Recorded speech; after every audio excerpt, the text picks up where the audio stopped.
Hi guys, my name is Dan and I'm a video strategist and a video first marketer. That means I help business owners get more leads and sales using the power of video. This is my podcast, the Video Marketing Toolkit. On the podcast, I speak to other business owners and marketing experts and understand their story. We talk about what they're up to, where they started, and what tips and tricks they learned along the way. This episode is a two-parter. I spoke to 6 business owners back to back in a series of mini podcasts. And these business owners and individuals cover a whole range of industries, from recruitment to IT, cybersecurity, and even a charity. It was really fun making this episode and speaking to so many individuals, so I really hope that you enjoy watching it as much as I enjoyed making it. In this episode, which is part 1, I spoke to Aggie, who works in a recruitment company in Leicester. I also spoke to Anthony, who has his own IT business, who has a really interesting story about how his business first started. And I spoke to Elaine, that works for a really great charity who help new families. Would you like to introduce yourself and tell us a little bit about your business? Okay, so my name is Aggie. We are a recruitment agency based in Midlands. Mark Pierce business. I've joined 7 years ago. And to be honest, guys, I can't pick any other job. At the moment, I can't thinking about any other place I can be.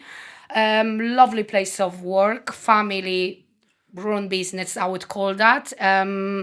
You feel like a part of the family. No, it sounds great because you sound very passionate, obviously, about your company and and how they affect people's lives. So, how long have you been at the company for? 7 years now, exactly bang on this year. But as I said, within recruitment around 16, 17 years. So I've got capacity of working for the big companies, small companies, mixture of different people, and I still strongly believe it's not company name, it's a people. I know it's like standard people saying that, but it is something that I strongly believe. I won't stay that long if I don't feel happy. Yeah, you won't sacrifice your own well-being just to be someone. And most of our team members are over like at least 3 years, unless they are new starters. But we get like from new account managers or branch managers great feedback of, okay, I can, I feel amazing. Thank you for choosing me. I'm grateful I'm working here. So it's great to know, And That's as brilliant. I said, we will have the moments like when you moan a little bit, but we feel listen. So we've got influence, So obviously 7 years that you've been at the company for, how would you say your life has changed? How has the company changed your life from when you first started to this point now? I definitely learn many things because I'm the big fan of supporting and helping people, but sometimes you have to delegate work, and that was the worst thing I have to learn, because you think, oh, you're the perfect and then no one else can do it. Yeah. So that is actually helped me to understand that you have to start trusting people more and delegate the work. You have to let go a little bit more, don't you? Yes. And that's why it will give you probably this work-life balance, because if you take everything on your chest, and that's why I'm passing this knowledge to the people I'm working with, because having about 7-8 people in the senior level, I always saying look, you have to trust your team, you have to make sure you delegate work, you split the task, they understand what you want. In terms of the private life, it helped me to be a more organized. I've always been organized, but with this kind of work style life is you have to be very organized, especially when you've got family, when you've got husband and son is pretty much 2 kids, so I'm sorry to say, but you're then stuck in between trying to manage everything. We were going through different kind of roller coaster, but as I said, it's not work related, because you have to learn how to manage work-life balance, and it's not about the workplace to give you that, is about you. That's your own responsibility. Because we blame in workplaces for I'm working too many hours. No, it's sometimes about, I've noticed myself, because I want to hold for myself, don't give to others. That's why I was like, oh my God, I have to do extra hours. And as I said, that's what I've learned, is helped me to actually to be more organized and probably trust people more, and pass my knowledge to the others. Because I think that's something I really struggle with, is being able to trust someone with the work that I want to do, because I can do it the best, but it's you need to be able to trust them. That's something very hard, and I think it's hard in any occupation, your mind. If someone like to be on the top and like to be perfect, then it's hard to let it go. to let it go, Yeah. definitely. Because I think that's an almost, it's like, it's the perfectionist in us sometimes as well, because you know that I'm going to do this correctly, this is going to be spot on, and Yeah. it's like, I don't trust you to do it, but then you've got to gain that trust, haven't you, with other Yeah. people. So you mentioned about work-life balance as well, and obviously that's really important. There's a bigger conversation about that now more than ever. How do you personally have a work-life balance? What do you do to unwind from the working day? Definitely physical exercises. So trying to go gym regularly. I've got very good family life. So obviously, if you've got good private life, probably outside of work, that will allow you to switch off. Yeah. You don't have that stress when you come in from work for the people who like bite you at home because you're doing additional hours because they already understand you. So it's just about, I think, relationship wise at home. And then what else? Silly Netflix, going out. I've got a dog. I'm walking a lot. I'm meeting my friends, And what I do, I try to keep that away Turn if I that off. can. Yes, Yes, if definitely. I know. And, you have to give. And again, it's about that trust and building the relationship with the people you're working with, that if they will say, leave it in my hands, leave in them hands. Because I was the one who was always first responding the emails, responding the messages, but that was actually bad. Yeah. And that's what now allowed me to have this work-life balance, because we're working with very trusted bunch of the people, and I can trust them with the closing eyes. And even if something will go wrong, because the things go wrong, no one will lie to that. Everyone admit it. So it's a great pleasure. As I said, it's all about team. Yeah. It's all about yourself. But what I've learned, you have to switch off, because 100%. otherwise, and regular holidays. And that's what the This team's is, there for. yeah, It's for you to, you can't put all of no, you can't put the weight of your team on your shoulders, which I've definitely done in the past, and I've learned from my mistakes. But yeah, you've got to be able to trust your team to do the work and carry it on forward, because otherwise you will crumble. You yeah, will be constantly replying yeah, to emails, and you yeah. won't be able to turn And off this on is this. you, not them, because Yeah. they want to do it. They want to support you. But if you will be this type of the person, you will limit that, then they will say, okay, she will do it anyway. She will be she will be, first in I don't know, seeing the client. Or it's not Yeah. about that. We You have have to to let allow, them do it. yeah, we have to coach, engage, challenge sometimes. But as I said, I'm very grateful for the team I work with it, for the bosses I work with it. So to be honest, I'm lucky, because I feel lucky to be in this kind of position. It gone through hard period of time, because as I said, to come to this kind of position now, we need to work hard to achieve and build the team behind, and as well have this trust from the top to allows you to do it. But Yeah. when they ring the bell, I'm always there. So you know what I mean? It's a balance of two, because we cannot really sometimes have work-life balance, especially in a busy period of time, like probably yourself. If you say, okay, I've got big project to do, and you will be working non-stop because you want it. Yeah. And You've got then to you put in want the effort to do it. exactly, and that success and that goal is behind it. So if you do that, then you can probably go on holiday. So I explain myself like that. So I try to, because for me it's not really a job. As I said, it's a style life. I love to do it. I love to support people, help people, work with people. So I think I'm in a right job, in a right place in my life. Yeah, and I think that's great. Being able to love what position you're in life is like really good, and it is a blessed feeling as well, because I love what I'm doing as well. Obviously, to like talking Yes, to people, setting up interviews like this. But I definitely understand that out there, so many people are doing things they don't enjoy. for money, Yeah, paying bills. though they feel like they're stuck in like Yeah. a system, and for a lot of people, fair enough, it may be the only thing available for that time. But it's like, once you break out of that cycle and you get into a place that you love, it just feels so much better, doesn't it? Amazing. And it's hard to understand, because I still work for someone. But as I said, working so many years, when I accept this on the market around over the 10 years, and working 7 years in that, it's like you feel belongs. You Yeah. feel is your own. You feel like you're responsible for. If anything happen in a business, you want to get involved, and then you don't really force to it. You just naturally are. And as I said, I think it's the best feeling, because you feel part of it. You don't feel like employee.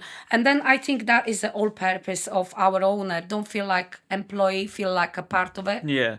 You are part of a community, part of a team, rather than I'm just here to Yeah, work, and it's from the bottom to basically. the top, because for us it's not position, it's not the bottom. Everything need to work together.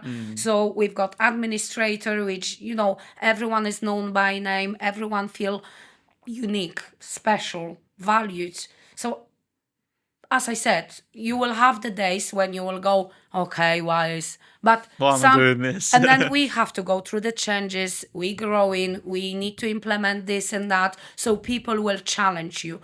But at the end of the day, if you probably ask every one of us, they will have similar opinion. I'm working for a good company. Thanks so much for talking to me. Thank You've you. been an amazing guest. Would you like to just finish up by saying something to the camera to address the audience directly before you head off? So I would like to say thank you to you for having me today. And what I would like to say to everyone, guys, before you say no, just consider. Don't find excuses, just try. And then I would say help each other. Before you raise opinion about the others, put yourself in someone else's shoes. And I will recommend that to everyone. Perfect. Hi, how you doing? Would you like to introduce yourself and tell us a little bit about your company? Yeah, so I'm Anthony Aitken from Kinetic IT Business Services Limited. We provide all IT support to small and medium-sized businesses. Brilliant. And what kind of does that IT support look like? Everything from phone numbers, a single email address, customers with hundreds of members of staff, and everything basically, and anything, selling PCs, setting up servers, some structured cabling. So here we maintain the building. Oh, wow. The network, the ports in here, the servers and networking equipment that sit in the back, as well as supplying the leased line that feeds the internet to the building, and the phones that they all use here, and all the phone numbers. So you are the go-to guy. If there's a problem, you're the guys to call. Yes, that's it. Yeah. The Ghostbusters of the IT world, almost. Yeah, something like that. So, are you the business owner? So is this your company? Yes, it is my business. Yes. Brilliant. And how long have you had the business for? Since 2011. Oh, wow. Yeah, it was not my intent to set up a company. Okay. And work for myself. So I did 10 years with a hardware outsourcing company who got bought by HP. So I worked for HP for a couple of years, maintaining mid-range and mainframe equipment. So real big servers on. It was a large banking contract was the last one I worked on. And I got made redundant when the banking contract we were on suddenly needed to save money. Oh, right, okay. Quite a few years ago. So me and a lot of the team that I worked with got made redundant. So it was all I was ever going to do was to work in IT. So I thought, why not work for myself? It was never a goal of mine. It's just the way it happened. Did it kind of like? Did you wake up and go like, I'm going to do it, or did it kind of just slowly happen? Did you think then after you was made redundant? Well, the full story is, so I got made redundant. The following day, my daughter was born. Oh, wow. But I was very lucky at the time. So a year beforehand, I thought everything's starting to look a bit dodgy. So I took out insurance in case I was made redundant. And I'd met all the minimum term for that. And then they went through the redundancy process. I got made redundant. You saw it coming. I did see it coming. That's yeah. brilliant. So I got made redundant on the Monday. My daughter was born on the Tuesday, and then I just took, because I took insurance out. Income was covered for a fair while, so I just took some time out, and then had months at home. And like when my son was born, I got 2 weeks off, and then back to work. So it just happened. Was your son employed when you was still with HP, or was that when you had as a business owner? Say it again. Was your son born after? Oh, my son was born when I was working for beforehand, HP, okay. and then a couple of 2 years later. I think the gap's about 2 years, and then say my daughter was born 2 years later. So when he was born, I got a bit of time off work, but I used to be like the team leader on that site, so I had to get back. And then say when daughter was born, I just took a lot of time off, and I was very fortunate that I did take the insurance out, and it was all very good. And so sometimes things have a way of sort of aligning themselves, don't they, and coming Yeah. together. And that was one of those moments. It sounds. Oh, like, it just lined up absolutely perfectly. Yeah, that's brilliant. It was great. So, what did the business look like when you first started? Where did you start off? Was it like in an office straight away, or? Excuse me. No. So when I first started, it was halfway through. So my insurance covered me for a year's worth of payments. So that's crazy. Halfway, I know, it's not something you could get insured for nowadays. But yeah, about halfway through, so 6 months in or something, I said, I've got to start doing something. So I started doing domestic work, just advertising in some little booklets that go around, and I was very busy from that. Actually, I had lots of small domestic customers, and then I started to want to do work for businesses again. So I started doing some work under that name for a couple of businesses, and then I thought, right, the business side of things is picking up. I'll drop the domestic work and the domestic name, and registered my company the following year, and then just carried on with the few little customers I had.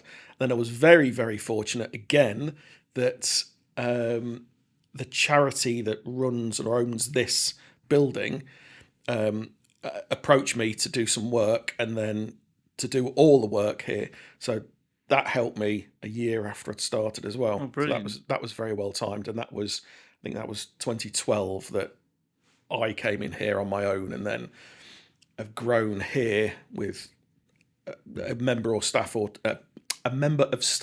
two over the time, and we've also grown what we do as well. So that's great. It's been very good us being here. Yeah, you could come on and you've almost grown together with the network that you've built here, which is amazing. And you're right, like it can be a bit of a touch and go area when you start scaling, especially I've spoken to a lot of tradespeople who go from that, those small domestic jobs that you say, working up until then they want to start working with businesses, and then it's like, I want to invest more time in the business side of things, but I'm still being kept afloat by the domestic side, and it can be a little bit turbulent around that. How did you sort of handle that approach when you first started out? I was very, very lucky, and I will always admit to being very lucky that this place allowed me to work here for the little bit of time that I was here. So I was borrowing an office here that was empty at the time. So I got away with that when I was here doing the work for them, somewhere to be. I got a few contracts from people that we knew, that I knew, and my parents knew.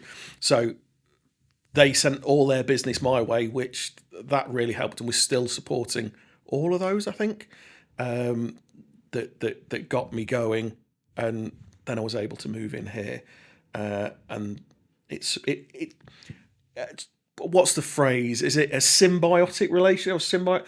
Like a working it's together. Very good. Me being here to help the people here, and it's very good for them as being here because we're able to help the tenants here as well. So it works very well as being here. You've mentioned a lot that you're very lucky in situations. I am. But these are situations you've negotiated and made for yourself, that. They're not just happened out of magic. No, I'll go back even further. So as I bore people quite often, so I do lots of interviews like this for a college. That's because my wife works there, and she's an IT teacher, and that wasn't by design either. So they have to interview someone in the IT industry, and I bore all of them with the very, very first job I had in IT was a company that was just across the road from here. It was Marconi, and it was pure luck that I got that job because I applied for a job and didn't get it, and then they said, we'll keep your CV. And they rang me up 2 months later, said, do you want to come in and interview for this job? I said, yeah, go on then. So I didn't even know what the job was. It was You're just walking in to see what it was, yeah, basically. but the job title at the time, which was 26 years ago now, I think it is, I think it was a junior in the IT department. And that was it. That got me going. As I was a very lucky break. And it's carried on from there. That's brilliant. You've obviously you say it's lucky, but you've definitely worked very hard to engineer these situations and negotiate and grow your business, which is something you should really be proud of. As a business owner, if you were to say something to maybe your younger self just starting out, or to a business owner just starting out today, what one piece of advice would you give them? I don't know. When I first started, I was told something and I didn't believe people, because I went to I think it was called Business Link. Was that the early government thing? I went to a Business Link event, and horrible thing for me to sit in a room with all these different people, and they all stood up saying, what do you do? How much do you charge? I was always told I didn't charge enough for the work I did. And I never appreciated that. And as the years have gone on, even back then, 10, whatever we are, 12 years ago now, I wasn't charging enough, and I did undervalue myself. I suppose that was good advice, but I didn't take it at the time. It took me years to work that out, and I've finally accepted that. But I remember standing up in that room very vividly, and everyone saying, "That's not enough. That's not enough," and I didn't appreciate the cost of running the business as well as paying myself. And yeah, that was a bit of advice I wished I took on sooner. I think someone would find that very valuable listening to this today. Like, I can 100% value that situation as well, that it is really difficult to price yourself sometimes. And it is nerve-wracking to almost ask too much of people, because you don't want to put people off, or you don't want to seem like you're too salesy or too pushy. But yeah, that is a really good piece of advice. I hope today hasn't been too intense and sitting down. You've done really well, and I hope you've enjoyed speaking. So, would you like to introduce yourself? Yeah, thank you. My name's Elaine. I am the operations manager for a charity called Homestart Horizons. So we're a family support charity, and we support families in Leicester City, Leicestershire and Rutland. I love my job. I feel very proud to do what we do, supporting families, and I think that comes probably from my own experiences of becoming a mum. Oh, wow. Although my babies are 30 and 27 now, so it's a long time ago. But just knowing firsthand what that support is that you need around you in quite a vulnerable time of your life, really. Brilliant. And how long have you been working at the company for? Since 2009, so is that 14 years, 15 years? Wow. Something like that, yeah, it's gone in a flash. That's crazy. So would you like to explain a little bit more about what the charity does that you work with? Yeah, absolutely. So we support families where there's a child, at least one child under the age of 5 years old. So very much focusing on those early years, which are crucial, really. And we recruit and train volunteers, usually who've got parenting experience themselves. And they will go, they're supported by paid members of staff. They go out to visit families in their own homes. So on a weekly basis, they'll provide things like emotional support, practical help. It might be help with the children. If there's multiple children under the age of 5, or it might be that there's stress, anxiety, depression. There might be other issues, which all impact on your ability to be the best parent you want to be. So I think that's what we do, really, is we try to help parents and carers be the best that they can be for the children, to give the children the best possible start in life, which all sounds a bit corporate-y and corny and like, but it actually is. It's the most important time in a child's life. It's that from conception to about 2 years old, the first 1,001 days makes the biggest impact on how that child is going to grow up and thrive in the world. So the least trauma, the least chaos around a child growing up is going to set them in the best possible circumstances for growing up to thrive, develop and learn as they should do in the world. And that's brilliant, because obviously you're 100% right in the fact that it's such a crucial time, because you're learning at that age so much more. You need to have the best start you possibly can do in order to thrive and go on to do amazing things. So is it a little, just focusing down a little bit more on the individuals who you charity help? Is there sort of like a criteria, or is it literally sort of helping any family member?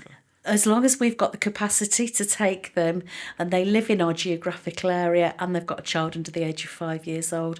So we have all sorts of people.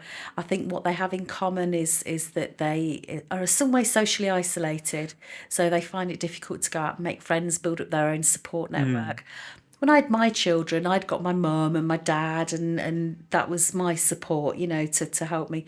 There's so many families that we see that just don't have that social network around them to just say, you're doing a great job, and yes, it is hard work, and I'll take the children while you go and have a sleep that's not all we do, but actually that is worth its weight in gold. It means a lot, doesn't it? Especially to a new parent who, like you say, might find it very scary, not understanding fully what's going on, if they're doing the right thing. But like you say, just to give them that reassurance and it's okay, like it's fine. And then if you think about other things that are going on in the world, so we know that there's a housing crisis, so a lot of families are in really poor accommodation. They might be being evicted, made homeless. There might be relationship breakups. There might be domestic abuse, there might be mental health. I think something like over 89% now of all of the referrals we get in are families that have parents that have got a diagnosis, or they've got stress, anxiety, depression.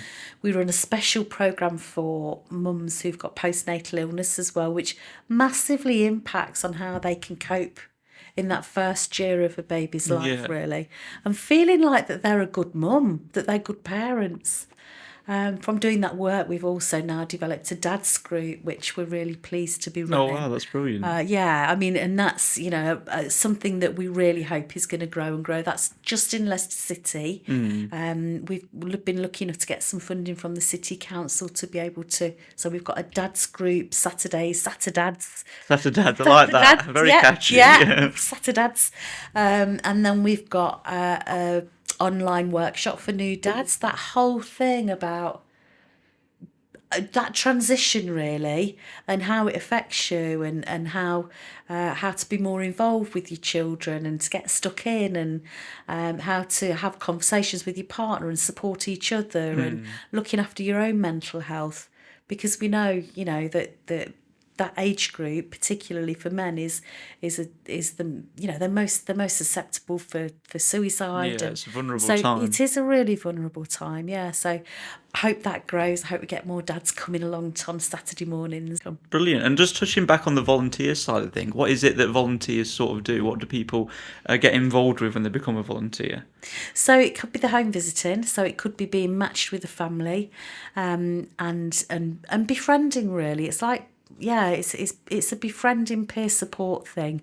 So somebody to be able to say, yeah, I'll sit with the children and play with them while you go off and do what you need to do, answer emails or whatever it is, or have a sleep, or just get a shower, because sometimes even just getting a shower when you're a new mum is difficult. Yeah. It could be getting families out to play groups and things, or encouraging them to sort out their debts, budgeting, or there's lots of different ways that our volunteers support, and it's often not one single thing, it's lots of things that they do.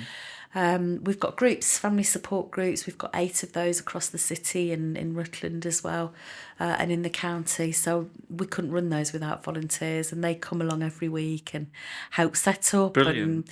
And chat to parents, play with the children. They all sound like really little things, but they mean the world to the families that come along.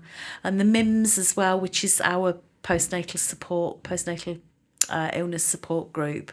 The volunteers come along and help out at that as well. So yeah, amazing. Contact us if you're interested. So it seems like there's a lot going on for a volunteer, isn't there? Like lots to get involved with. Absolutely. What is it what's the biggest reason, would you say, that the volunteers say, the reason why they volunteer?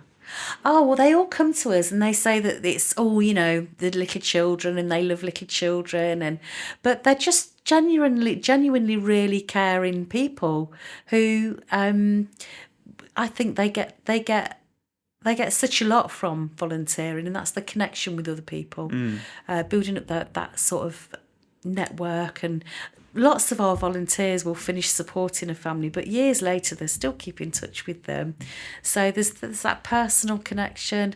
We sometimes have like newly retired people that come along to volunteer with us as well, and so for them it's a routine, it's a structure to their week, it's for their own, so they're not becoming socially isolated. So there's loads and loads of benefits for our volunteers. I guess, like you say, it's a really good way to expand that network, get to know people, develop your own relationships, but then also it really rewarding by helping someone who genuinely needs it as well. And I think some of our quite a lot of our volunteers would say, I had a domestic abuse relationship, and I just want to say to another person, it will get better. It won't always be like this.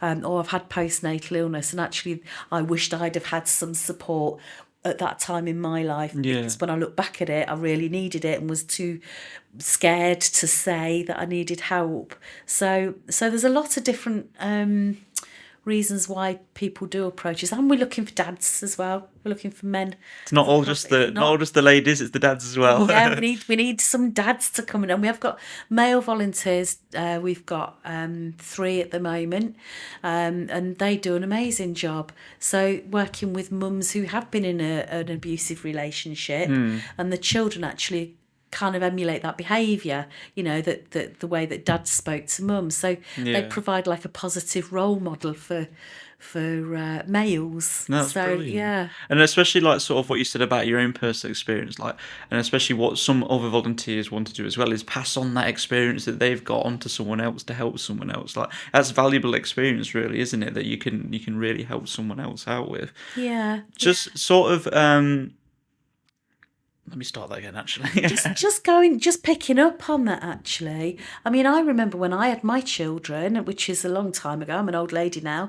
But when I look at mums now and look at their experience of starting a family, being pregnant, having a new baby, there's so many more challenges there. I've heard mums say that every time they switch onto a social media platform, all the algorithms are sending them images of perfect families, smiling, it's easy, all the clothes are laundered, and they're outside in the fresh air and the teeth are all that perfect, like, lovely image. And if that's not what it's like for you, then that can be even more kind of isolating. So I do think I'm glad I didn't have those challenges. There's new challenges to take on, as well as like the old challenges as well. There's a lot more different landscape. And like I said, having that person there that's been through it just to sort of like turn to, is everything okay? Am I doing this right? I guess is, like I say, worth its weight in gold, really, isn't it? Yeah, just someone to say, actually, you've got through the day. That's good enough today. Tomorrow it's another day, sort of thing. But it's not a perfect world. Yeah. So just looking to someone, for example, if someone is listening to this right now who is in a situation with a newborn, they're feeling a little bit sort of over the head with everything, they're not sure what to do, what is one piece of advice you would give to them? I would, so excluding our service, talk to somebody about how you're feeling. Don't be frightened to say, this is really hard work. Don't be frightened of reaching out for some help and support. I think we worry about showing our vulnerabilities, but I think when you're a new mum or a new dad, actually to be able to reach out and say, I'm not coping with this as well as I thought I should be. It should be the happiest time of your life when you've got a new baby, and actually sometimes it's really tough. So there are lots of people out there that have difficulties. Reach out, talk to somebody. If you can't talk to a family member or a friend, then health visitors, your GP, make an appointment if you can get one. That's a whole different story, isn't it? Yeah, we won't go down that. Brilliant. Thank you so much for spending time talking to me. You've done You're absolutely amazing. And I hope that someone out there is definitely inspired by something that you've said today and get involved with even volunteering, or even if they're in a position themselves, pick up the phone and share their problems as well. Thank you so much. I hope it wasn't too daunting here talking to me. Actually, thank No, you. it's quite. I find it quite therapeutic sometimes, just getting it off, getting involved, stuck into a subject, and just like talking about it. It's informative, yeah, and quite therapeutic. So thank you so much. And there we have it, guys. That concludes part 1 of the 2-part episode. I hope you enjoyed it so far. Part 2 is already out, so please head on over to that episode and check it out. Thank you, as always, to everybody involved in making this episode. I couldn't have done it without you. All of their information are below. Feel free to contact any of us on LinkedIn. We'd love to take the conversation further online. I'll see you all again very soon for part 2.